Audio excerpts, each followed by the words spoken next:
दिशो चतुर्थं तैलवत् आसेच्यं मग्नः स्वचित्ते प्रविशेत् प्राणसमाचारे समदर्शनम् शिवतुल्यो जायते। तीनों अवस्थाओं में चौथी अवस्था का तेल की तरह सिंचन करना चाहिए। ऐसा मग्न हुआ स्वचित्त में प्रवेश करे, प्राण समाचार से अर्थात सर्वत्र परमात्मा ऊर्जा का स्फुरण है, ऐसा अनुभव कर समदर्शन को उपलब्ध होता है और वह शिव तुल्य हो जाता है।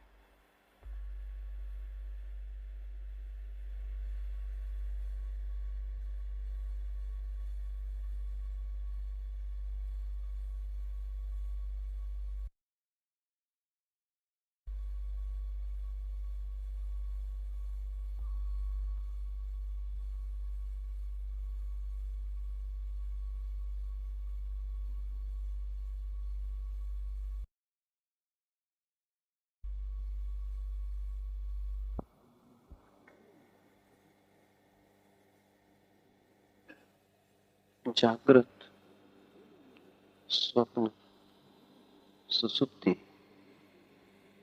उन तीनों अवस्थाओं में भी चौथी तुरीय ऐसी ही पिरोई हुई है जैसे माला के मनकों में धागा। सोए हुए भी तुम्हारे भीतर कोई चापा हुआ है, स्वप्न देखते हुए भी तुम्हारे भीतर कोई देखने वाला स्वप्न के बाहर। जागते दिन के काम करते समय भी, दैनंदिन जागरण में भी तुम्हारे भीतर कोई साक्षी मौजूद है। ऐसा होगा भी क्योंकि जो तुम्हारा स्वभाव है उसे तुम कितने ही गहरे सो जाओ तो भी खो ना सकोगे। जो तुम हो वो तो मौजूद ही रहेगा, दब जाए, छिप जाए, विस्मरण हो जाए, नष्ट नहीं हो सकता। तो चाहे नींद हो, चाहे स्वप्न, चाहे तथाकथित दैनंदिन जागरण, पीछे गहरे में तुरी सदा मौजूद है।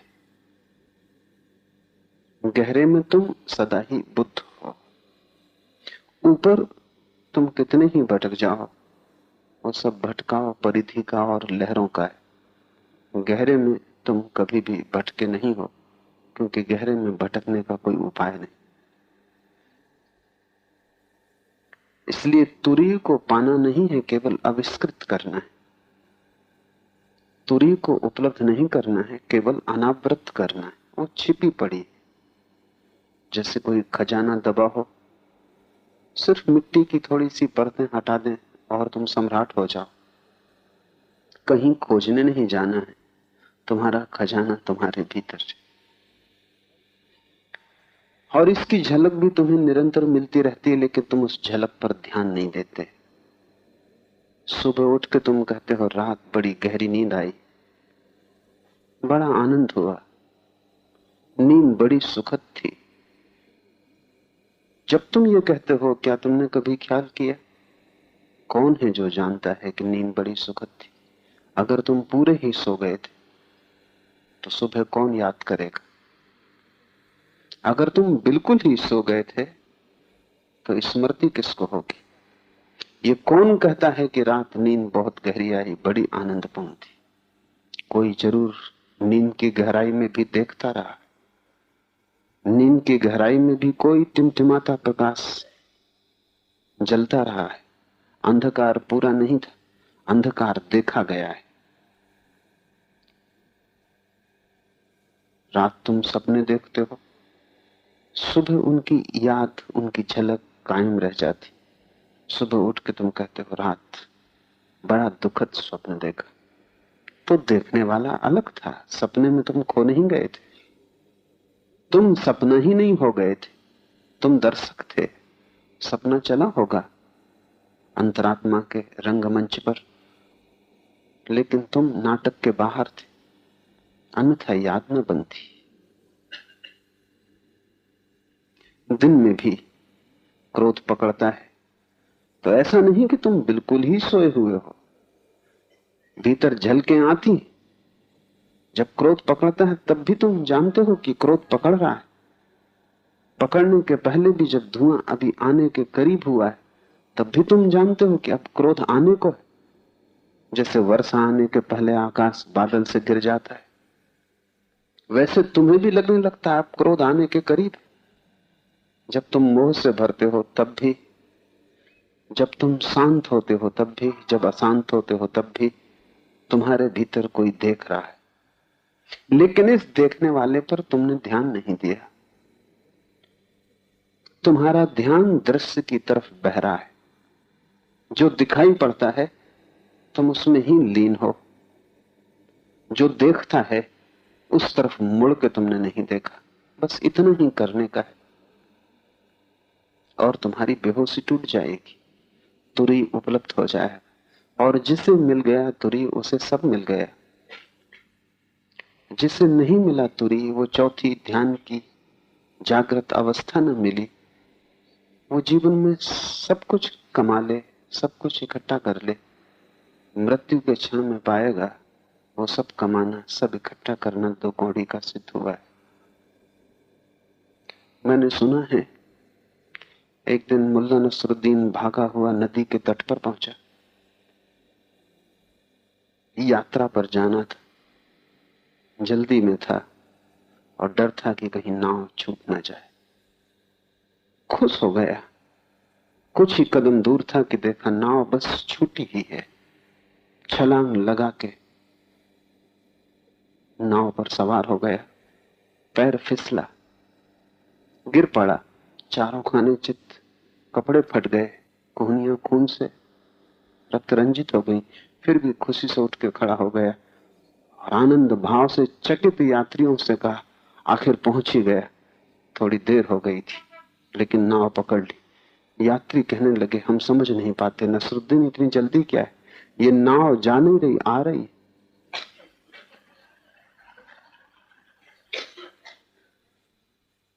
मृत्यु के क्षण में तुम पाओगे कि जिंदगी भर जो दौड़ तुमने की, भागे, पहुंच गए, वो नाव जाने वाली नहीं, वो किनारे पर ही आ रही। लेकिन तब बहुत देर हो जाएगी, तब कुछ करते न बनेगा। अभी समय है, अभी कुछ किया जा सकता है। और मौत के पहले जो जाग गया उसकी फिर कोई मौत नहीं, और जो मौत तक सोया रहा उसका कोई जीवन नहीं। उसका जीवन एक लंबा स्वप्न जो मृत्यु तोड़ देगी। जो जाग गया जीते जी, उसकी फिर कोई मृत्यु नहीं, क्योंकि जो जाग गया उसने अपने भीतर के स्वभाव को देखा और अनुभव किया कि वह अमृत है। लेकिन जिंदगी बेहोश बेहोश चलती, तुम नशे नशे में चलते हो। तुम कहां जा रहे हो ये बहुत साफ नहीं, क्यों जा रहे हो ये भी बहुत साफ नहीं।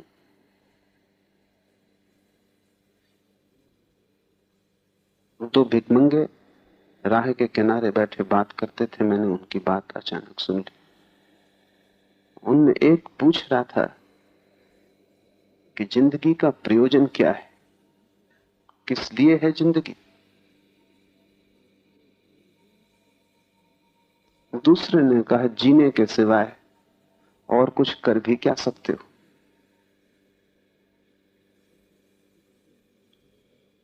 तुम भी उस दूसरे से राजी हो कि जिंदगी में जीने के सिवाय और कर भी क्या सकते हो। और जीना भी तुम्हारे हाथ में नहीं, अनंत अनंत स्थितियों पर निर्भर है, वो सब अचेतन है।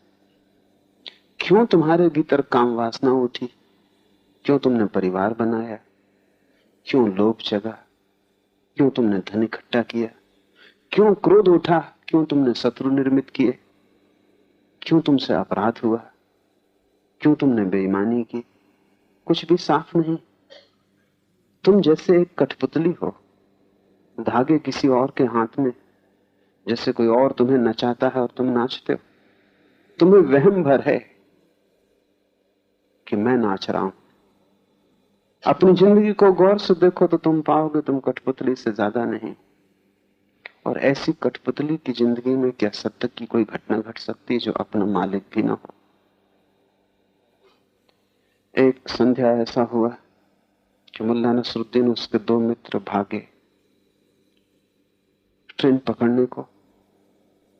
नसरुद्दीन चूक गया, पैर फिसला, गिर गया, 2 चढ़ गए। स्टेशन मास्टर ने आकर उसे उठाया और कहा कि नसरुद्दीन, दुख की बात है कि तुम चूक गए। नसरुद्दीन ने कहा, मेरे लिए दुखी मत, वे 2 जो चढ़ गए हैं मुझे पहुंचाने आए थे।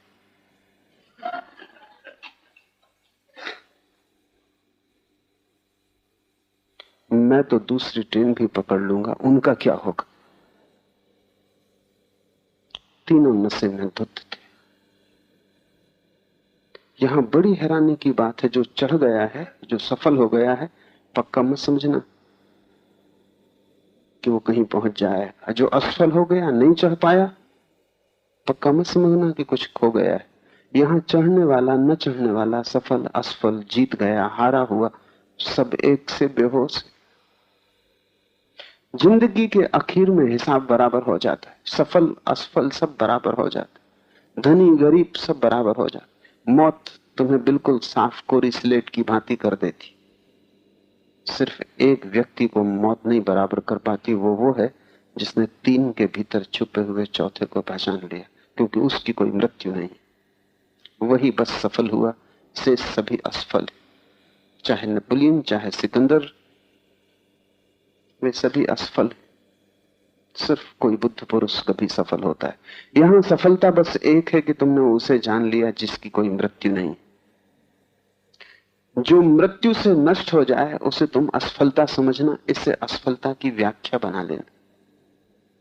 तुम्हारे पास कुछ है जो मृत्यु तुमसे न छीन पाएगी, इसको निरंतर विचार करना। मेरे पास कुछ है जो मृत्यु मुझसे न छीन पाएगी, और अगर तुम पाओ कुछ भी नहीं है तो जल्दी करना। अगर तुम पाओ कि सभी कुछ ऐसा है जो मृत्यु छीन लेगी तो समय खोना अब उचित नहीं, जागने की घड़ी आ गई। 3 जिसको तुम जागरण कहते हो, तुम्हारा दिन, स्वप्न, तुम्हारी रात और तुम्हारी निद्रा, जहां स्वप्न भी खो जाते, ये तीनों ही मृत्यु में पुछ जाएंगे। इन तीनों का तुमसे कोई संबंध नहीं। जैसे सूरज के चारों तरफ बादल घिर गए हों, ऐसे इन तीनों ने तुम्हारे सूरज को घेरा है। और अगर इन तीनों में ही तुमने अपने जीवन को नियोजित कर दिया तो मृत्यु के क्षण में तुम पाओगे तुम दीन दरिद्र मर रहे हो। लेकिन अगर तुमने सूरज की किरण पकड़ ली, एक किरण भी पकड़ ली, तो सूरज ज्यादा दूर नहीं, तब बादलों की तरफ तुम्हारी पीठ हो जाएगी और सूरज की तरफ तुम्हारा मुंह हो जाए। पहला सूत्र है, तीनों अवस्थाओं में चौथी अवस्था का तेल की तरह सिंचन करना चाहिए। तीनों अवस्थाओं में, चाहे जागो, चाहे सो, चाहे सपना देखो, चौथी की स्मृति को जगाते रहना चाहिए। ध्यान चौथे पे रहे, परिधि पे कुछ भी घटता रहे, नजर केंद्र पर लगी रहे। होश उठते बैठते संभाले रखना, भोजन करते, घर जाते, दुकान जाते, होश संभाले रखना। एक बात ख्याल रखना कि मैं दृष्टा हूं, करता नहीं। जीवन को एक अभिनय से ज्यादा मत समझना। अभिनय के साथ बहुत एकात्म मत हो जाना। तुम पति हो या पत्नी हो, दुकानदार हो कि ग्राहक हो, इसमें बहुत मत खो जाना। तुम्हारा पति होना या पत्नी होना, दुकानदार या ग्राहक होना, एक अभिनय का हिस्सा है। लेकिन भीतर तुम बाहर बने रहना। जाना दुकान जरूरी है, खेल प्यारा है, कुछ तोड़ने की जरूरत भी नहीं, मगर खेल की तरह प्यारा है, जीवन की तरह घातक है। ठीक है, जो खेल मिला है उसे पूरा कर देना, भगोड़े मत बनना। बीच में भागने की कोई जरूरत नहीं, भगोड़े हमेशा कमजोर है।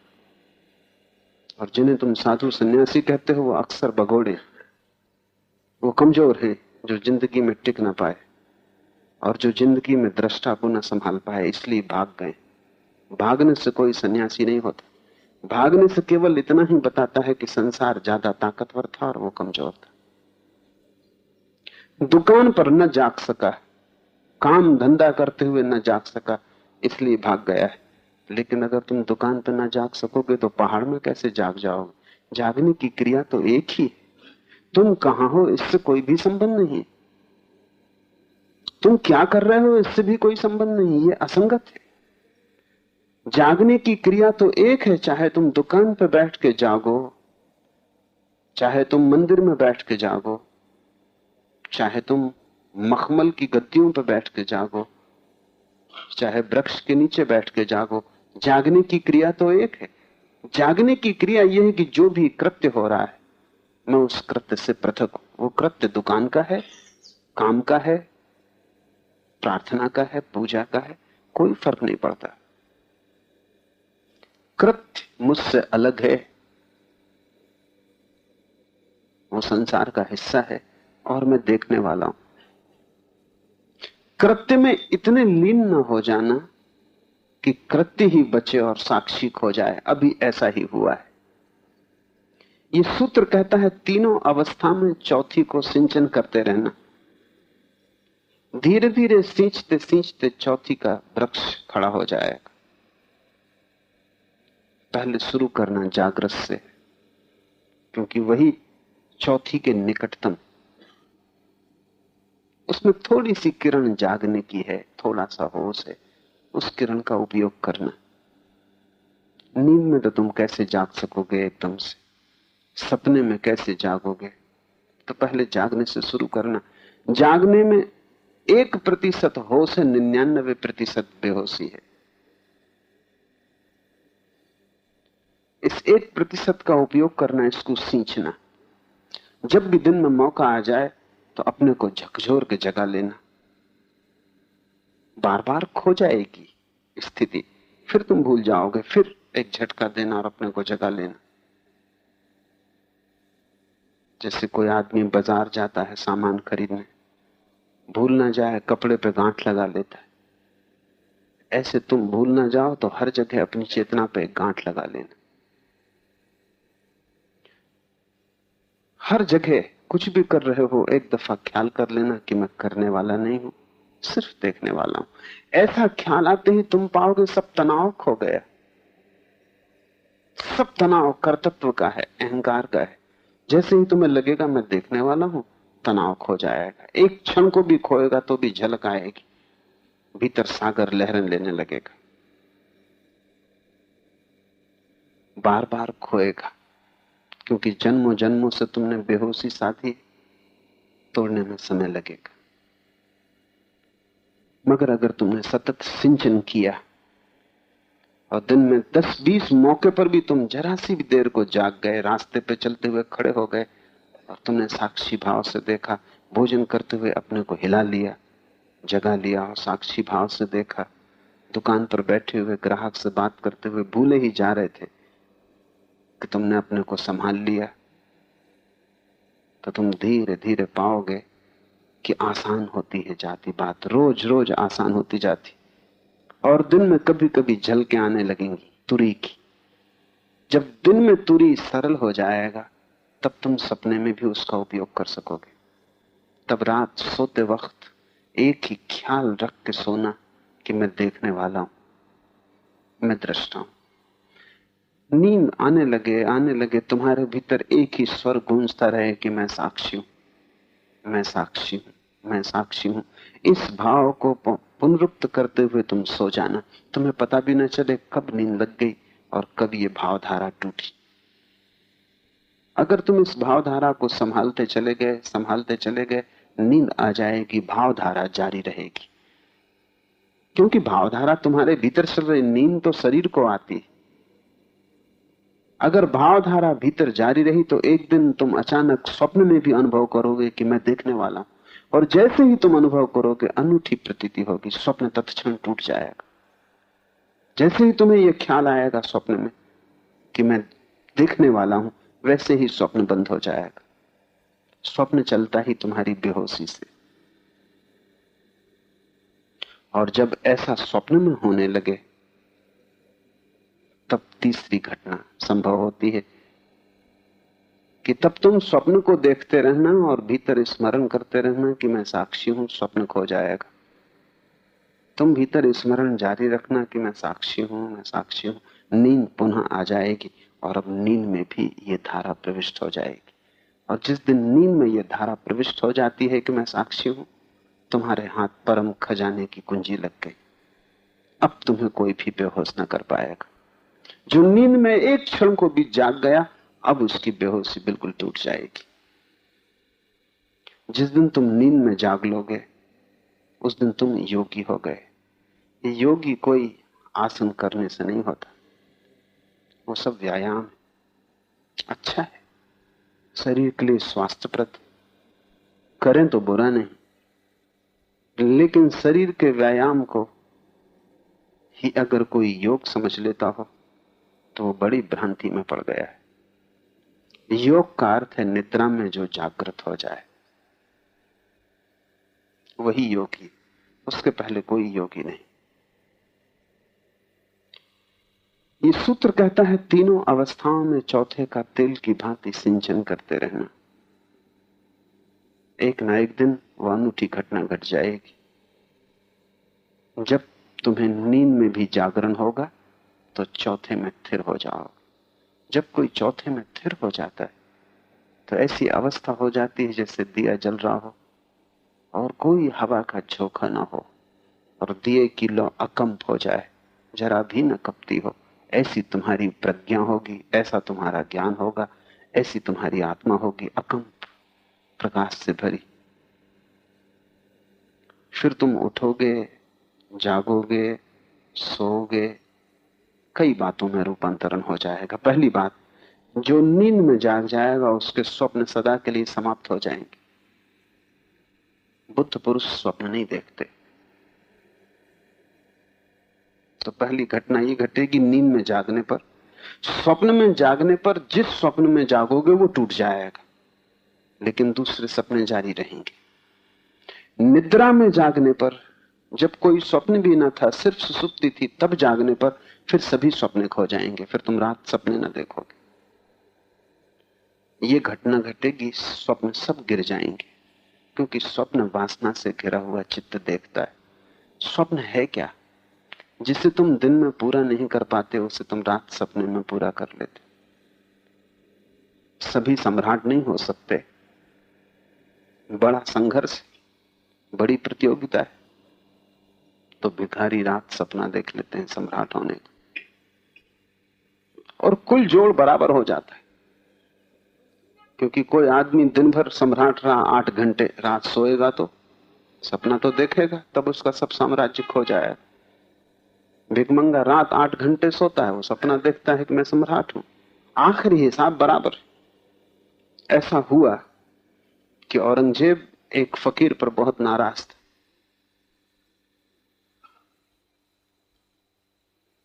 और एक दिन उसने फकीर को पकड़वा के महल बुलवा लिया, और लोगों ने कहा था इस फकीर को नाराज करना तक मुश्किल है। औरंगजेब ने कहा देखेंगे। सर्द रात थी, दिल्ली की सर्द रात। महल में राग रंग चलता रहा और फकीर को नग्न करवा के यमुना में खड़ा करवा दिया। औरंगजेब ने कहा कि सुबह पूछेंगे। रात भर फकीर नग्न बर्फीली नदी में खड़ा रहा। सुबह औरंगजेब ने पूछा कहो कैसी भी थी? फकीर ने कहा कुछ तुम जैसी, कुछ तुमसे अच्छी।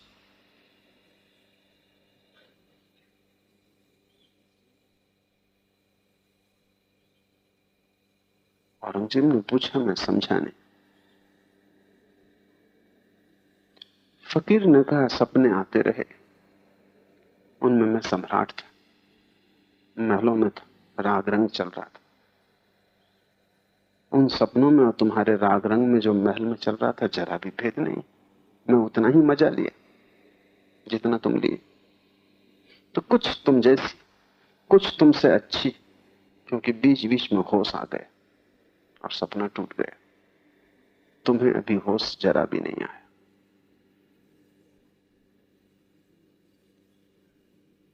रात तुम वही तो पूरा करते हो जो दिन चूक जाता है। दिन के अधूरे कृत्य रात में पूरे किए जाते हैं। दिन में जो वासनाएं तुम पूरी न कर पाए क्योंकि कठिनाइयां हैं, और वासनाएं पूरी करना आसान नहीं क्योंकि वासनाएं दुष्पूर हैं और ऐसी हैं कि उनके पूरे होने का कोई उपाय ही नहीं, उनका स्वभाव पूरा होना नहीं। तुम्हें सारे दुनिया की संपत्ति मिल जाए तो भी पूरी ना होगी। कहते हैं सिकंदर को डायोजनीज ने कहा कि सिकंदर, जिस दिन तू सारी दुनिया जीत लेगा बड़ी मुश्किल में पड़ेगा, ये काम छोड़ ही दे। जब तक जीता नहीं तब तक मुश्किल में हो, जब जीत लेगा तो और भी मुश्किल में पड़ेगा। सिकंदर कहते हैं उदास हो गया और उसने डायोजनीज से कहा ऐसी बातें मत करो, क्योंकि ये ख्याल ही कि सारी दुनिया मैंने जीत ली मुझे उदास करता है, क्योंकि फिर कोई और दूसरी दुनिया तो जीतने को है नहीं। सारी दुनिया जीत के भी मन भरेगा नहीं, मन कहेगा अब क्या जीते, और मन उदास होगा। सपने सम्राट भी देखते, भिकमंगे भी देखते, क्योंकि अधूरा जो रह गया वो सपने में पूरा कर लेना पड़ता है। सपने का एक गुण है, सपना बड़ा दयालु। सपना तुम पर बड़ी कृपा करता है। अगर तुमने दिन में उपवास किया है, किन्हीं साधु सन्यासियों के चक्कर में पड़ गए और तुम भूखे मरे, तो रात तुम राजभोज में सम्मिलित हो जाओगे। सपना तुम्हारे साधुओं से ज्यादा दयालु, वो तुम्हें राजभोज में बुला लेगा। बढ़िया से बढ़िया मिष्ठान जो तुम्हें कभी नहीं मिले, सुंदर से सुंदर भोजन तुम कर पाओगे, और उनके स्वाद में और असली भोजन के स्वाद में जरा भी अंतर नहीं। शायद थोड़ा उनका स्वाद ज्यादा ही है।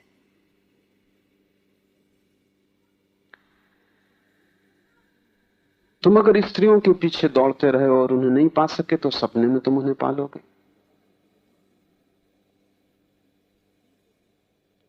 दुनिया की सुंदरतम स्त्रियां तुम्हारी हो जाएंगी या सुंदरतम पुरुष तुम्हारे हो जाएंगे। सपना तुम्हें द्वार खोल देता है, तुम्हारी सारी वासनाओं को पूरा कर लो।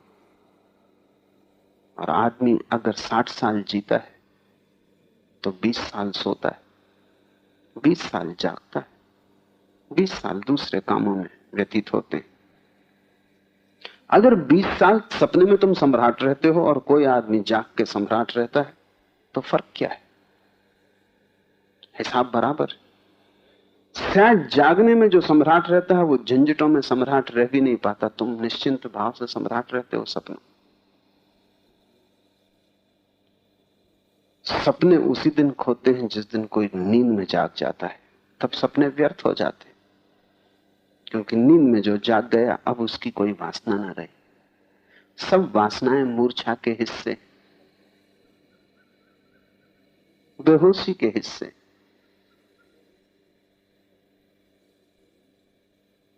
मुल्ला नसरुद्दीन एक दिन ट्रेन से उतरा, चक्कर खाता हुआ सा मालूम होता था। किसी मित्र ने पूछा कि बीमार लग रहे हो, क्या बात है? नसरुद्दीन ने कहा कि जब भी मैं ट्रेन में सवार होता हूं और कभी उल्टी यात्रा करनी पड़ती है, जिस तरफ ट्रेन जा रही है उस तरफ मुझे पीठ रखनी पड़ती, तो मुझे वमन और चक्कर और सिर दर्द पैदा हो जाता। तो उस मित्र ने कहा, भले आदमी सामने के आदमी से पूछ लिया होता कि भाई मैं जरा तकलीफ में हूं, जगह बदल लो। नसरुद्दीन ने कहा, वो मैंने भी सोचा था, लेकिन सामने की सीट खाली थी, वहां कोई आदमी नहीं था। पूछने का मैंने भी सोचा था।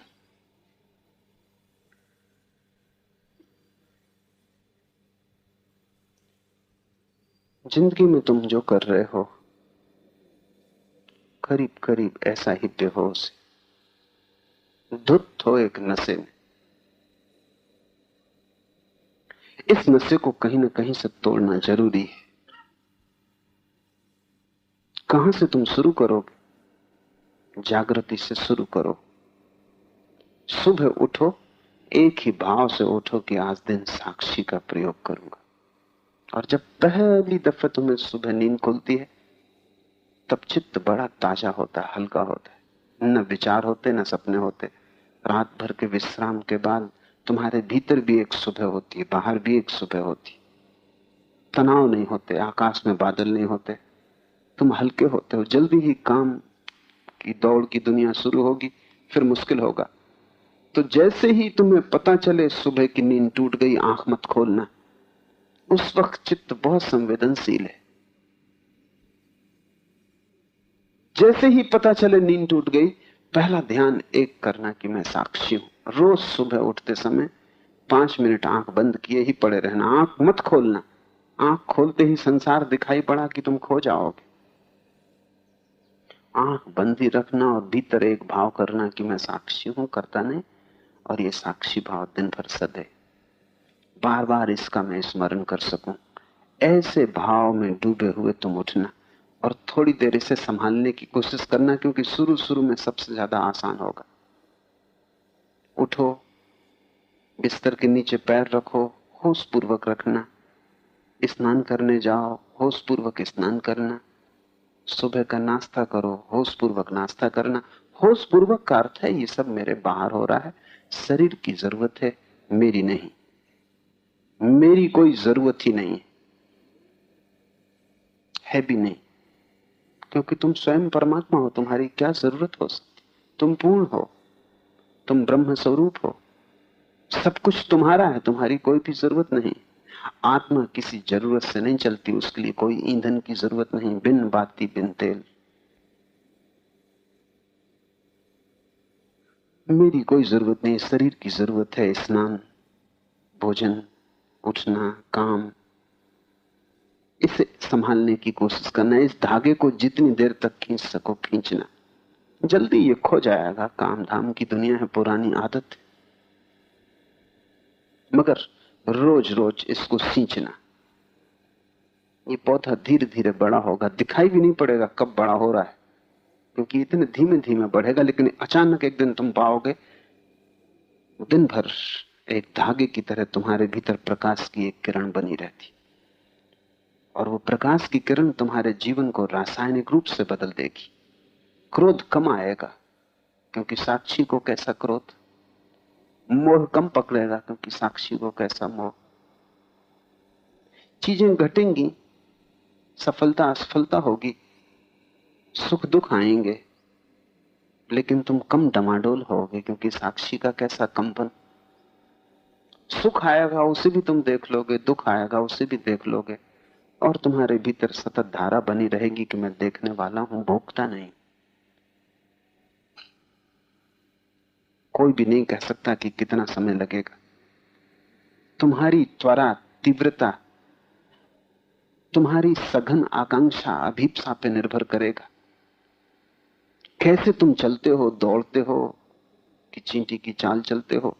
क्योंकि अक्सर धर्म की दुनिया में लोग बाराती की चाल चलते। बाराती की चाल से कहीं पहुंचोगे नहीं। बाराती की चाल ठीक है, क्योंकि बारात को कहीं पहुंचना ही नहीं, वैसे गांव का चक्कर लगा के वहीं के वहीं आ जाना। ये सब हुआ। एक बोध कथाकार, उसने जैसी बोध कथाएं लिखी दुनिया में किसी ने नहीं लिखी। वह आदमी बड़ी प्रज्ञा का था। एक किनारे बैठा था रास्ते के। एक दिन एक आदमी निकला और उसने पूछा कि भाई मेरे बता सकोगे कि गांव कितनी दूर है और मैं कितनी देर में पहुंच जाऊंगा। ये सब कुछ भी न बोला, सिर्फ उठ के उस आदमी के साथ चलने लगा। वो आदमी थोड़ा डरा भी। उसने कहा कि मैंने पूछा है कि गांव कितनी दूर है, मैं कितनी देर में पहुंच जाऊंगा। तुम कुछ उत्तर दो, तुम्हें चलने की कोई जरूरत नहीं है मेरे साथ। लेकिन ईसप चुपचाप उसके साथ चलता रहा। कोई 15 मिनट बाद ईसप ने कहा 2 घंटे लगेंगे। उस आदमी ने कहा, हद पागल आदमी हो, ये बात तुम वहीं कह सकते थे, मेरे साथ मील भर आने की जरूरत न थी। ईसुफ ने कहा, जब तक तुम्हारी चाल न देख लो तब तक कैसे बताऊं कितनी देर लगेगी। रास्ते की लंबाई से थोड़ी तय होता है आदमी की चाल। अब मैं निश्चिंत भाव से कहता हूं 2 घंटे लगेंगे। तुम्हारी चाल पर निर्भर करेगा।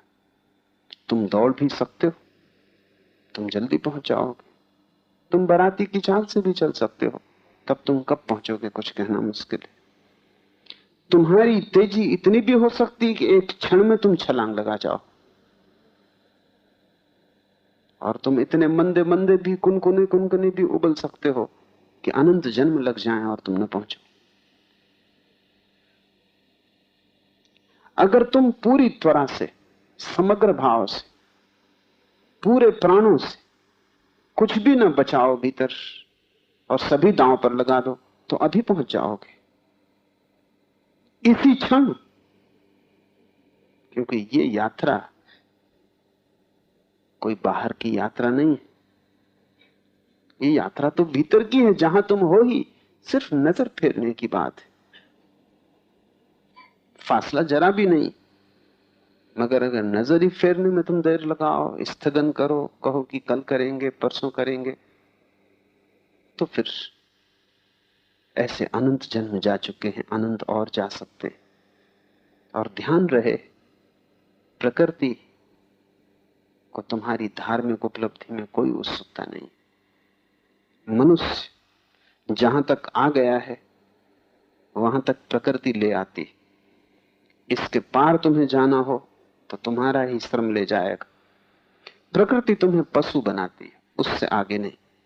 उतना काम प्रकृति कर देती, मनुष्यत्व तो अर्जित करना होता। और इसलिए आदमी बड़े संकट में जीता है। सभी पशु शांत हैं आदमी को छोड़कर, क्योंकि प्रकृति ने काम पूरा कर दिया और उन्हें कहीं जाना नहीं। तुम किसी कुत्ते से ये नहीं कह सकते हो कि तुम दूसरे कुत्तों से कम कुत्ते हो। सभी कुत्ते बराबर कुत्ते, दुबले हो, मोटे हो, ताकतवर हो, कमजोर हो, लेकिन कुत्तेपन में कोई फर्क नहीं। लेकिन सभी आदमी बराबर आदमी नहीं, आदमियत में फर्क है। दुबला पतला आदमी भी बहुत बड़ा आदमी हो सकता, मोटा तगड़ा आदमी भी बिल्कुल छोटा आदमी हो सकता। एक नया गुणधर्म शुरू होता है आदमी के साथ। किस बात से तय होता है? जितना होश होगा उतनी ही ज्यादा मनुष्यता फलित होगी। और जिस दिन तुम परिपूर्ण होश से भर जाओगे उस क्षण दिव्य हो जाओगे। खतरा भी बड़ा है, क्योंकि जो ऊपर उठ सकता है वो नीचे भी गिर सकता है। सिर्फ वही नीचे गिर सकता है जो ऊपर उठ सकता है। जो ऊपर नहीं उठ सकता वो नीचे भी नहीं गिर सकता। इसलिए तुम जानवरों में बुद्ध, महावीर, कृष्ण को ना पाओगे, लेकिन तुम्हें वहां हिटलर, स्टालिन, नेपोलियन और चंगेज खां भी ना मिलेंगे। क्योंकि जब बुद्धत्व नहीं हो सकता तो चंगेज खां होने का भी उपाय नहीं। जहां पर्वत शिखर होते हैं वहीं खाइयां होती। टोक्यो में एक अजायब घर है, सारे दुनिया के पशु वहां इकट्ठे। बड़ा अजायब घर है, बड़े से बड़ा अजायब घर। खतरनाक से खतरनाक पशु, सिंह, बर्बर सिंह, चीते, हाथी, गैंडे, जंगली जानवर, हिप्पोपोटामस और सब तरह के जानवरों का बड़ा विस्तार है। पूरे अजायब घर को घूमने के बाद आखिरी जो कटघरा है उस पर एक तख्ती लगी है, the most dangerous animal of all. सब जानवरों से खतरनाक जानवर। तुम एकदम तेजी से कदम बढ़ाओगे कि कौन सा जानवर वहां बंद है, और वहां तुम सिर्फ एक दर्पण पाओगे जिसमें तुम्हारी तस्वीर दिखाई पड़े। वो कटघरा खाली, आदमी निश्चित ही सबसे खतरनाक जानवर, क्योंकि उसमें दिव्य होने की क्षमता है। इसलिए नीचे गिरने का उपाय है, अगर तुम ऊपर न गिरे तो तुम जहां हो वहीं ना रह सकोगे, तुम नीचे गिरोगे। यहां ठहराव नहीं है जगत में, यहां कोई ठहर नहीं सकता, या तो बढ़ो ऊपर या नीचे गिरोगे। यहां मध्य में रुकने की कोई जगह नहीं है। और इसलिए अगर तुम चेतना की तरफ नहीं जा रहे हो तो तुम धीरे धीरे मूर्छा की तरफ जाओगे। बड़ी आश्चर्य की और बड़ी दुख की घटना है कि छोटे बच्चे ज्यादा चेतन होते हैं बजाय बूढ़ों के। क्या घटना घट जाती है? होना चाहिए उल्टा, कि जीवन भर के अनुभव के बाद बूढ़ा आदमी ज्यादा सचेत हो जाए, सावधान हो जाए, लेकिन होता उल्टा है। ज्यादा चालाक हो जाता है, अनुभव से ज्यादा बेईमान हो जाता, ज्यादा चोर, ज्यादा कुशल हो जाता है संसार में।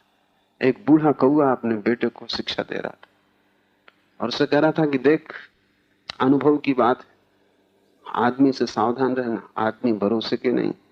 अगर किसी आदमी को तू झुकते देखे फौरन उड़ जाना, वो पत्थर उठा रहा होगा। बेटे ने कहा, और अगर वो पत्थर पहले से ही बगल में दबाए आ रहा हो तो? ये सुनते ही बूढ़ा कौआ उड़ गया। उसने कहा कि ये लड़का भी खतरनाक है, इसके पास रुकना उचित नहीं। बूढ़े आदमी सिर्फ जीवन के अनुभव से ज्यादा जागरूक तो नहीं होते, ज्यादा बेईमान हो जाते, चालाक हो जाते। लेकिन चालाकी से क्या मिलेगा? यहां कुछ मिलने को ही नहीं है। न तो भोलेपन से यहां कुछ खोने को है, न चालाकी से यहां कुछ मिलने को है। यहां जो भी हम बना रहे हैं वो रेत पर बनाए हुए भवन, बन जाएं तो भी मिटेंगे, न बने तो भी कुछ हर्ज नहीं। बच्चे ज्यादा चेतन मालूम पड़ते हैं। बच्चों को देखें, उनकी आंखें ज्यादा होशपूर्ण मालूम पड़ती, वे ज्यादा सजग मालूम पड़ते। उन्हें सुलाने के लिए हमें उपाय करने पड़ते। सब भांति हम उनकी इंद्रियों को काटते ताकि उनकी सचेतना कम हो जाए।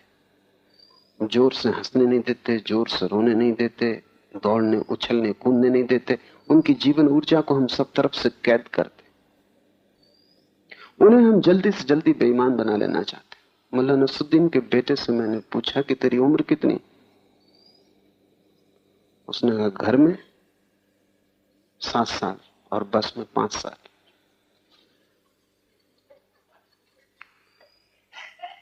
इस बेटे को बाप ने रास्ते पे लगा दिया। एक घर में मैं मेहमान था और ऐसे मेरे कान में सुनाई पड़ गया, घर की गृहिणी अपने बच्चे को सुला रही थी बगल के कमरे में।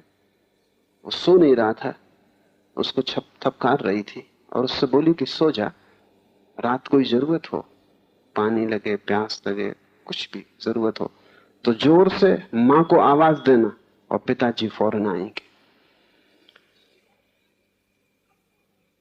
मां को आवाज देना और पिताजी फौरन आएंगे। सभी माताएं ये कर रही, लेकिन इस बच्चे को क्या सिखाया जा रहा है? एक झूठ, एक बेईमानी, एक चालाकी। दूध के साथ हम जहर पिलाना शुरू कर देते और हमारी पूरी कोशिश ये होती है कि बच्चा जल्दी से जल्दी बेईमान, चालाक। हमारी कोशिश ये नहीं होती कि ज्यादा होशपूर्ण हो जाए। दुनिया में जब कभी सचमुच संस्कृति पैदा होगी और शिक्षा का ढंग होगा तो पहली बात जो सिखाने की है बच्चे को वो ये है कि वो ज्यादा होशपूर्ण हो। तुरी सिखाने की बात है और सब तो सिखाने जैसा नहीं, बाकी सब काम चलाओ है। और बच्चा जैसा ताजा है, जैसे सुबह तुम ताजे होते हो थोड़े से, ऐसा बच्चा बहुत ताजा है, उसके जीवन की सुबह है। अगर वहीं उसे तुरी का सूत्र मिल जाए और जागने की कला सिखाई जाए तो बूढ़ा होते होते शिखर पर पहुंच जाएगा, बुद्धत्व को उपलब्ध हो जाएगा। एक ही चीज साधने जैसी है और वो है तीनों अवस्थाओं में तेल की भांति सिंचन करना, तुरी का, होश का, विवेक का, जागरण का, अमूर्छा का, अप्रमाद का। ऐसा मग्न हुआ स्वचित्त में प्रवेश करे, ऐसा मग्न हुआ स्वचित्त में प्रवेश कर ही जाता है। मग्न स्वचित्ते प्रवेशित। और जो इस तुरी में मग्न हो गया, और इससे बड़ी कोई मग्नता नहीं, तुम्हारी सब शराबें क्षण भर को रस देती होंगी, फिर रस सूख जाता है। तुरी का रस कभी नहीं सूखता, वो रस धारा शाश्वत है। और जो उसमें मग्न हुआ, जो उसमें नाच गया, जो उससे भर गया, जिसके रोए रोए में तुरी समा गया, जिसके होने का ढंग जागना हो गया, जिसके उठने बैठने में तुरी उठा और बैठा, जिसके चलने फिरने में तुरी चला और फिरा, जिसके जीवन का कण कण तुरी में स्नान कर गया, जो ऐसा मग्न हो गया, वही स्वचित्त में प्रवेश करता है।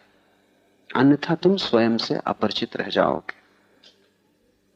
इस संसार में सबसे परिचित हो जाओगे, बस स्वयं से अपरिचित हो जाओगे।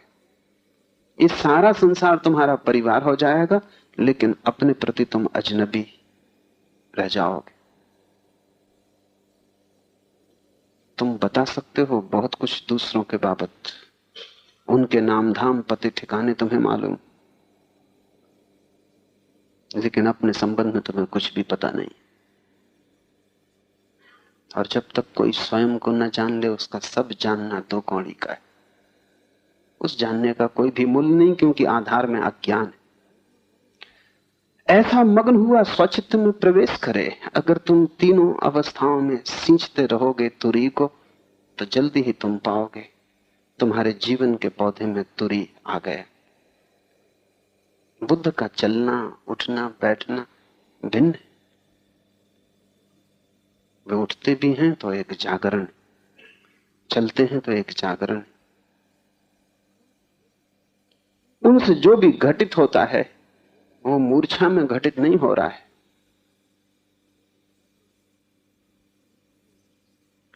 होश है। वे जो भी कर रहे हैं सचेतन है। तुमने अब तक जो भी किया है अचेतन है। हालांकि तुम कहते हो मैंने जान के किया, वो भी झूठ है। तुम्हारा बच्चा कपड़े फाड़ के घर लौट आया है कि स्लेट तोड़ के घर लौट आया है, और तुमने उसे मारा है, डांटा है, डपटा है। तुमसे अगर कोई पूछे तो तुम कहोगे कि मैंने होश पूर्वक किया, बच्चे के सुधारने के लिए किया। लेकिन तुम थोड़ा विश्लेषण करना, सच में तुमने सोच के किया है? सच में तुम होश पूर्वक थे कि तुम क्रुद्ध हो गए, तुम नाराज हो गए और तुमने बच्चे से बदला लिया है? बच्चे ने तुम्हारी आज्ञा तोड़ी, तुम उससे नाराज हो। अगर तुम नाराज हो तो तुम जो भी कर रहे हो वो बेहोशी में है, क्योंकि क्रोध बेहोशी है। और तुम जो कह रहे हो वो केवल समझाने की बातें। तुम जो कह रहे हो इसके सुधार के लिए।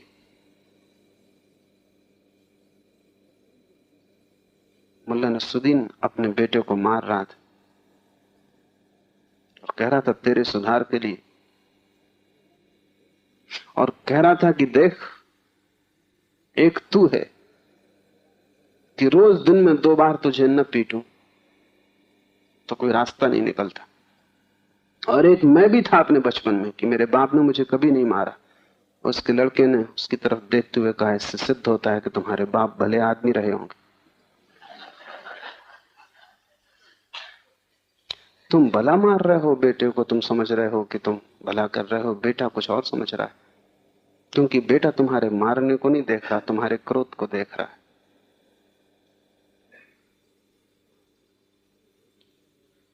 तुम जो भी कर रहे हो, तुम रैशनलाइजेशन, तुम उसके आसपास तर्क खड़ा करते हो, तुम समझाते हो अपने को कि मैं बिल्कुल ठीक कर रहा हूं।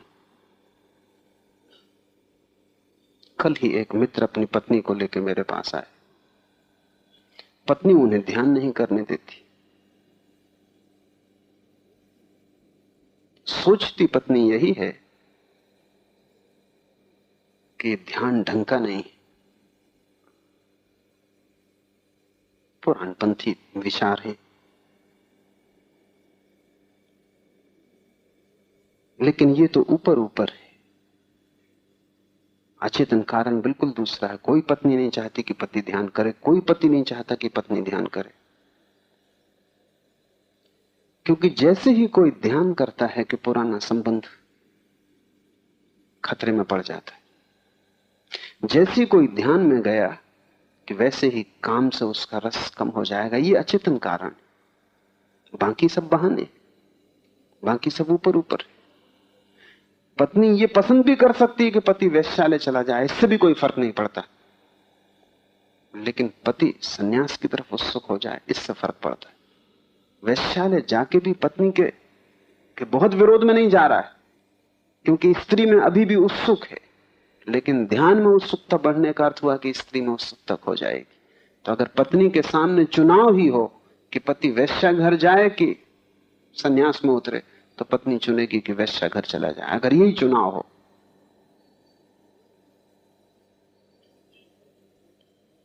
लेकिन पत्नी सोचेगी ये कि घर में बच्चे हैं, उनको पालना है, और ध्यान में लग जाओगे तो कैसे पालोगे। ध्यान से बच्चों के पालने में कोई विरोध नहीं है, न ध्यान से दुकान काम करने में कोई विरोध है। सच तो यह है कि ध्यान ही जितनी कुशलता से कर पाता है, कोई भी नहीं कर पाता। क्योंकि ध्यान संसार से तोड़ता है भीतर गहरे में, बाहर से नहीं तोड़ता। बाहर तो सब खेल वैसा ही चलता रहता, लेकिन खेल हो जाता है। भीतर एक नई ज्योति जगने लगती है। बाहर का अभिनय तो जारी रहता है, लेकिन पति पत्नी को कष्ट होते, ऊपर से वो कुछ भी कहें, और उनकी खुद की भी समझ यही हो कि वो ठीक इसी कारण रुकावट डाल रहे हैं, लेकिन भीतर कारण दूसरा होता। काम वासना का संबंध है। ध्यान में जाने का अर्थ हुआ कि काम वासना का संबंध शिथिल होने लगेगा। पति की उत्सुकता धीरे धीरे काम वासना में कम हो जाएगी। इधर मेरे पास रोज इस तरह के मित्र आते हैं जो कहते हैं कि मेरी पत्नी की उत्सुकता ही नहीं थी काम में बिल्कुल, लेकिन जब से मैं ध्यान में उत्सुक हुआ तब से वो एकदम आक्रामक हो गई है काम के लिए। आमतौर से स्त्रियों की उत्सुकता नहीं होती, क्योंकि निश्चिंत है, कोई भय नहीं, कोई खतरा नहीं। वे इतनी भी उत्सुकता नहीं दिखाती काम में, बल्कि वो काम वासना में ऐसे ही रखते हैं कि ठीक है तुम्हारे लिए। ये भी झूठ है, ये सरासर झूठ है। लेकिन जब पति खुद ही चारों तरफ चक्कर लगा रहा है तो क्यों उत्सुकता दिखानी। तब वो अपने सील और चरित्र का भी भाव बनाए रखती हैं कि पति के लिए उनको इस गर्हित कृत्य में उतरना पड़ता है। लेकिन जैसी पति ध्यान में उत्सुक हो जाए, फिर बेचैनी खड़ी हो जाती, अब खतरा है, और अब पति को खींच लेना शरीर में जरूरी। और ऐसा ही पति को भी घटता है। कुछ ही दिन पहले एक पत्नी मेरे पास आई, उत्सुक है, सच में उत्सुक है, और परिणाम गहरे हो सकते। उनके पति मेरी किताबें जला देते हैं, घर के बाहर फेंक देते। पति कहते हैं कि मेरे रहते हुए तुझे किसी और से पूछने जाने की जरूरत क्या है। पूछ, क्या तुझे पूछना है, जब मैं मौजूद हूं, जब मैं ना बता सकूं कुछ। अब पत्नी भली भांति जानती है पति को कि वो क्या बता सकते, लेकिन पति के अहंकार को चोट लगती। पत्नी अगर किसी गुरु में उत्सुक हो जाए तो पति के अहंकार को भारी चोट लगती। कोई उनसे भी ऊपर पत्नी के हृदय में बैठा जा रहा, कष्ट है। लेकिन उस कष्ट को सीधा नहीं कहा जाएगा। तुम जो भी कर रहे हो, जो भी कह रहे हो, वो कहना पक्का सच्चा नहीं है, भीतर कारण कुछ और होंगे। ध्यानी को सदा कारण खोजने चाहिए भीतर। उसे मूल कारण को पकड़ना चाहिए, क्योंकि मूल कारण को बदला जा सकता है। अगर तुमने मूल कारण की जगह कुछ और कारण समझ रखा है जो सच्चा नहीं है, तब तो कोई बदलाहट नहीं हो सकती। जैसे जैसे तुम जागोगे वैसे वैसे तुम्हें जीवन में मूल कारण दिखाई पड़ेंगे। तब तुम पाओगे कि तुम बेटे पे इसलिए नाराज नहीं हो रहे हो कि उसने गलती की, तुम इसलिए नाराज हो रहे हो कि तुम्हें नाराज होने में रस है। गलती बहाना है। तुम नाराज दफ्तर से लौटे हो, तुम नाराज मालिक पर होना चाहते थे, लेकिन वहां तुम नाराज न हो सके, क्योंकि मालिक से नाराज होना महंगा धंधा है। नाराज अब तुम कहीं भी होना चाहते हो। पत्नी पे तुम नाराज हो नहीं सकते, क्योंकि 100 में 99 मौके पर नाराजगी में वो मात कर देती है पति। वो महंगा धंधा वो भी है, क्योंकि अगर वो नाराज हो गई तो वो 2-4 दिन तक सिलसिला जारी रखती। तो तुम बेटे को पकड़ लेते हो, और अब बेटा बेटा है, वो किताबें फाड़ के लौटेगा ही, अभी कोई बूढ़ा नहीं हुआ है। वो गलत बच्चों के साथ खेलेगा ही, क्योंकि अपने बच्चों को छोड़ के सभी बच्चे गलत हैं।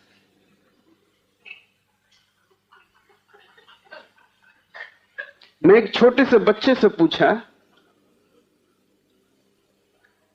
कि तू अच्छा बच्चा है, सब लोग तुझे अच्छा मानते हैं। उसने कहा अगर मैं सच बताऊं तो मैं उस तरह का बच्चा हूं जिसके साथ मेरी मां मुझे खेलने ना देखी। उसने कहा कि मैं उस तरह का बच्चा हूं कि जिसके साथ मेरी मां मुझे खेलने ना देखी। अगर मैं सच बताऊं, तुम्हारे बच्चे को छोड़कर सब बच्चे गलत हैं।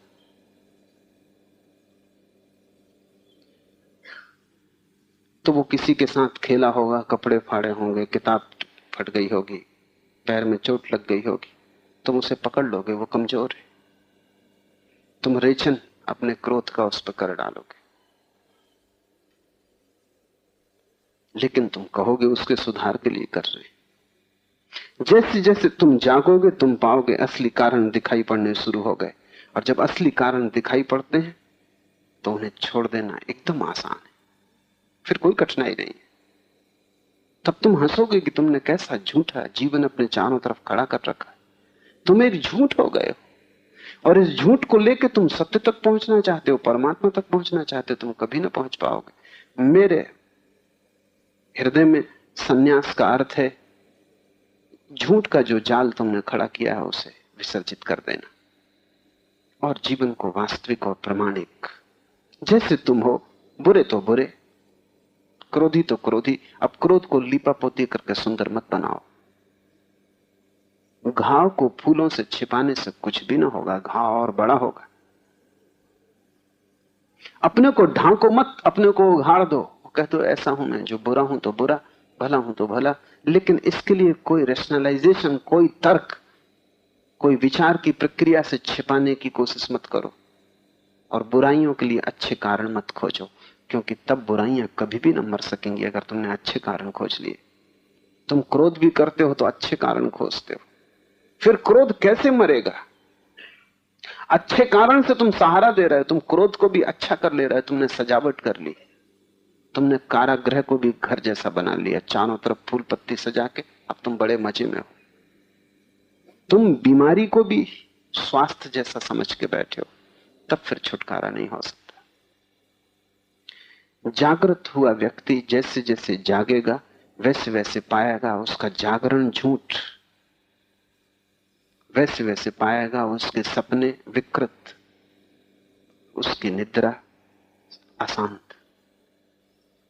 वो तीनों तलों पर एक बेचैनी, एक परेशानी, एक उपद्रव चल रहा है। और जैसे जैसे वो देखने लगेगा सच्चाई को और झूठे कारणों को हटा देगा, वैसे वैसे वो पाएगा कि झूठे कारणों के हटते ही, सच्चाई के दिखाई पड़ते ही उसका होश और सघन होने लगा।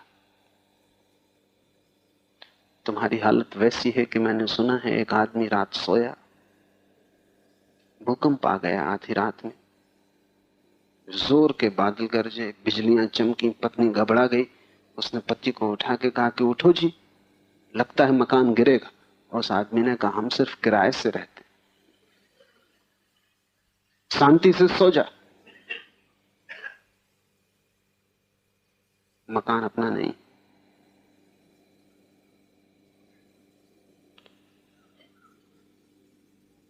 तुम जिस मकान में रह रहे हो वो भला तुम्हारा ना हो, लेकिन गिरेगा तो तुम मरोगे। तुमने जो झूठ खड़ी कर रखी वो भला तुम्हारी ना हो, क्योंकि बहुत सी झूठ भी उधार है। कुछ गुरुओं से सीखी हैं तुमने, कुछ शास्त्रों से सीखी हैं, कुछ संप्रदायों से सीखी हैं, वो तुम्हारी भी नहीं, मगर गिरेंगी तो तुम मरोगे तुम, और तुम झूठ से घिरे हो। लेकिन झूठ कारगर मालूम होती है भी, क्योंकि उससे तुम्हें चेहरे को सुंदर बनाने में सुविधा मिलती। झूठ से तुम सजे सजे लगते हो, भीतर तो दुख है, पीड़ा है, ऊपर मुस्कुराहटें, वो सब झूठी हैं। बेहतर है तुम रो, आंसू गिरने दो, बह जाने दो रंग रोगन जो तुमने लगाया है ऊपर से, कोई हर्जा नहीं, क्योंकि केवल सच्चाई से ही सत्य तक पहुंचा जा सकता है। जैसे जैसे तुम जागने को सींचोगे वैसे वैसे सब रंग रोगन बहने लगेगा। इस रंग रोगन के बह जाने का नाम ही संन्यास है। और जैसे जैसे तुम भीतर सच्चे होते जाओगे वैसे वैसे तुम पाओगे कि बीमारी को मिटाना जरा भी कठिन नहीं, लेकिन झूठी बीमारी को मिटाना बहुत कठिन है। ऐसा समझो कि तुम कैंसर के मरीज हो, लेकिन डर के मारे तुम ये स्वीकार नहीं करते कि मैं कैंसर का मरीज हूं, क्योंकि फिर कैंसर घबराता है, तो तुम समझते हो सर्दी जुकाम। कि कुछ नहीं, सर्दी जुकाम है, और तुम सर्दी जुकाम का इलाज करते रहते हो। इससे क्या होगा? इससे कितनी देर तुम धोखा दोगे? गुरजीएफ अपने शिष्यों को कहता था, पहली बात साधक के लिए जान लेनी जरूरी है कि उसकी असली बीमारी क्या है, और सभी साधक उसको छिपाते। और जो असली बीमारी को छिपा लेता उसका निदान ही नहीं हो पाता, डायग्नोसिस नहीं हो पाती, और तब तुम झूठी बीमारी का इलाज करते रहते हो। उस इलाज से भी तुम मरते हो, बच नहीं सकते, क्योंकि वो बीमारी ही कभी तुम्हारी बीमारी न थी। मेरे पास लोग आते, कोई पूछता है ईश्वर की खोज करनी है, कोई कहता आत्मा की खोज करनी, उनके चेहरे पे ऐसी किसी खोज का कोई लक्षण नहीं दिखाई पड़ता। ये खोज झूठी है, वो किसी और चीज की खोज में, लेकिन ईश्वर के नाम के नीचे उसको छिपा रहे हैं।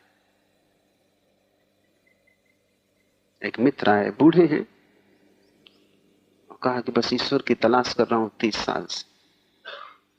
उनका 30 साल काफी लंबा वक्त है, अगर ईश्वर तुमसे बच ही ना रहा हो तो अब तक मिल जाना चाहिए। ऐसा डर लगता है कि ईश्वर तुमसे बच रहा, और अगर वो बच रहा है तो 30 जन्म भी, और या फिर तुम कहीं और खोज रहे हो, उसके घर की तरफ तुम जाते नहीं। या तो तुम उससे बच रहे हो या वो तुमसे बच रहा है। तुम मुझे ठीक ठीक बताओ मामला क्या है। नहीं, उन्होंने कहा कि मैं बिल्कुल खोज कर रहा हूं ईश्वर की, और ध्यान साधना सब कर रहा हूं, लेकिन कुछ फल नहीं होता। क्या फल चाहते? कोई सिद्धि नहीं हाथ आती। अब ये आदमी ईश्वर को खोज ही नहीं रहा, ये आदमी सिद्धि खोज रहा है। ईश्वर का नाम रखा हुआ है इसने, सिद्धि भीतर खोज रहा है, ऊपर से ईश्वर का नाम रखा हुआ। तुम बाजार में ही ना पाओगे कि डब्बों पे कुछ और लिखा है, भीतर कुछ और। तुम मंदिरों में भी ऐसे आदमी पाओगे, डब्बे पे कुछ लिखा है, भीतर कुछ और।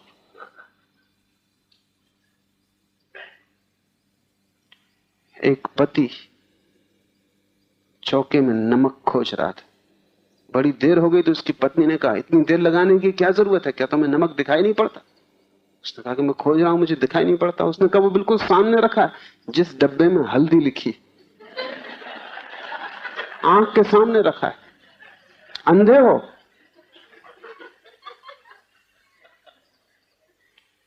सारी खोज ऐसी चल रही है, तुम्हें पक्का पता नहीं तुम क्या खोज रहे हो,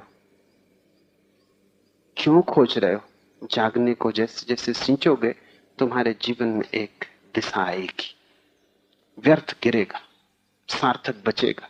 और जिस दिन बिल्कुल सार्थक बच जाता है उस दिन मंजिल दूर नहीं। ऐसा मग्न हुआ, और जैसे जैसे ये तुरी की मग्नता भरेगी, जैसे जैसे ये मस्ती तुम्हारे जीवन में आएगी, ये मस्ती बड़ी अलग है। भाषा में तो हमें उन्हीं शब्दों का उपयोग करना पड़ता है जिनका उपयोग होता है। शराब जब कोई आदमी पी लेता है तो उसकी भी एक मस्ती, लेकिन उस मस्ती में पैर डगमगाते। ये मस्ती बिल्कुल उल्टी है, यहां डगमगाते पैर ठहर जाते। शराब की एक मस्ती है, उसमें आदमी अपने को भूल जाता है। ये मस्ती बिल्कुल उल्टी है, यहां आदमी अपने को याद करता है। सेल्फ रिमेंबरिंग, सुरती आ जाती, स्मृति आ जाती। एक मस्ती शराब की है कि उस नशे में आदमी भूल चूक करता है, गलत भटक जाता है। और एक मस्ती तुरी की है, जहां आदमी से भूल चूक होनी असंभव हो जाती। अकबर निकलता था एक दिन हाथी पर सवार, और एक आदमी खड़े होकर उसे गाली देने लगा। छप्पर पे खड़ा था, निश्चित उसी वक्त पकड़वा लिया गया। दूसरे दिन दरबार में हाजिर किया गया। अकबर ने पूछा कि ना समझ, ये तू क्या कर रहा था? उसने कहा कि मैं था ही नहीं, मैंने शराब पी ली थी, मैंने गाली दी ही नहीं, वो शराब ही गाली दे रही थी।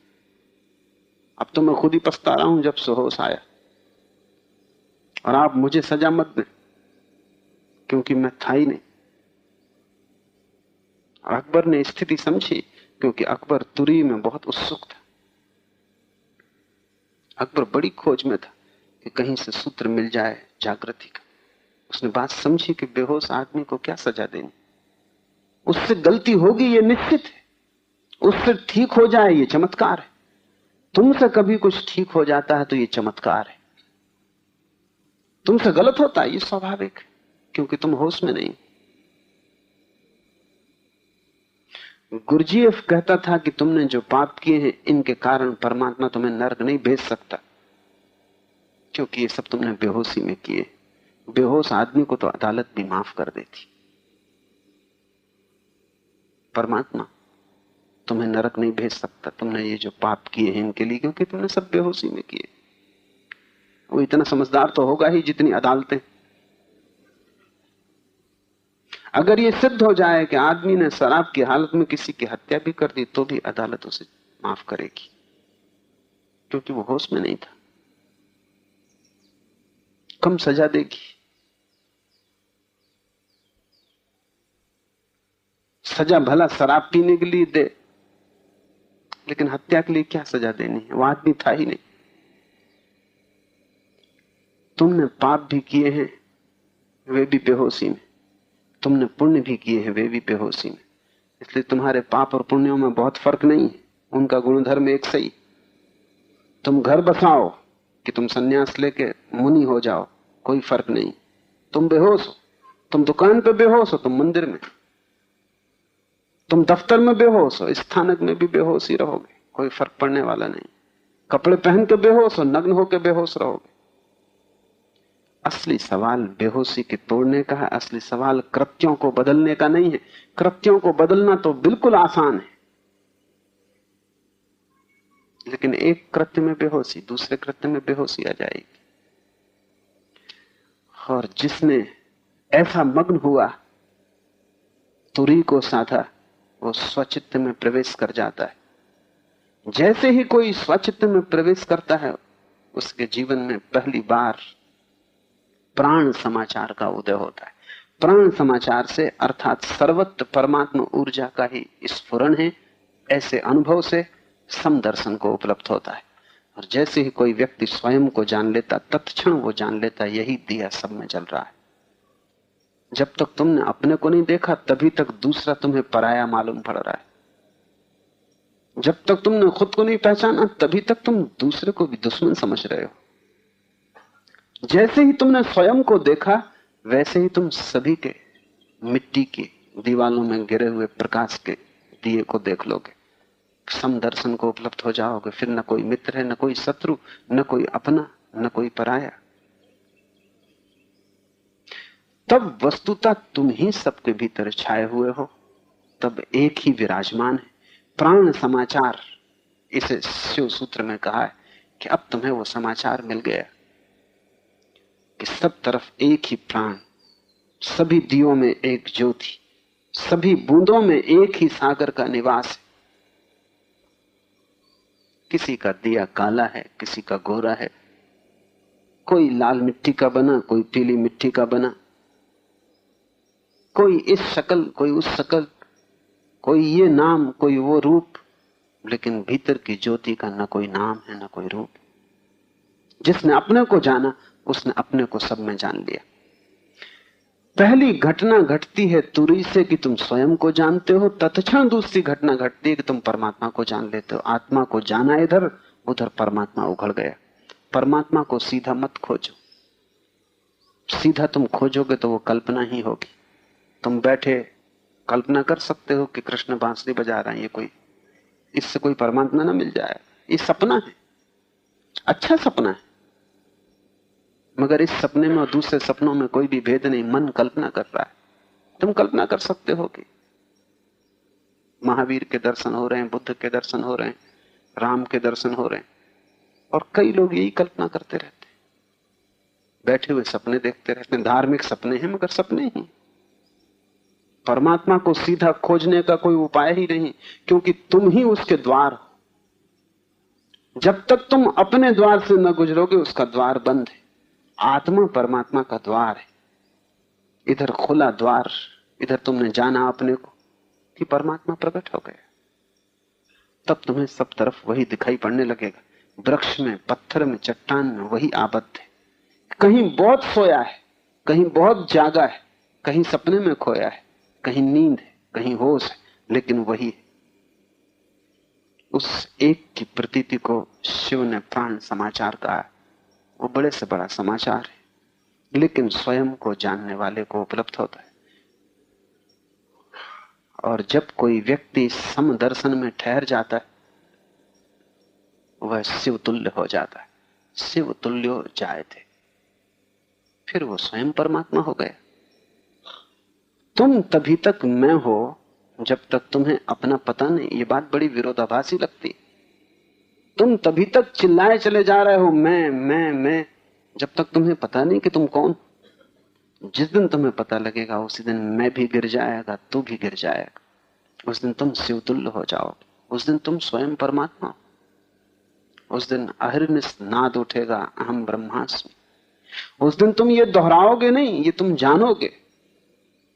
उस दिन ये तुम्हें समझना नहीं पड़ेगा, ये तुम्हारा अस्तित्व होगा, ये तुम्हारी अनुभूति होगी। उस दिन सब तरफ एक का ही नाद, एक का ही निनाद होगा। जैसे बूंद सागर में खो जाए, सीमा मिट जाए,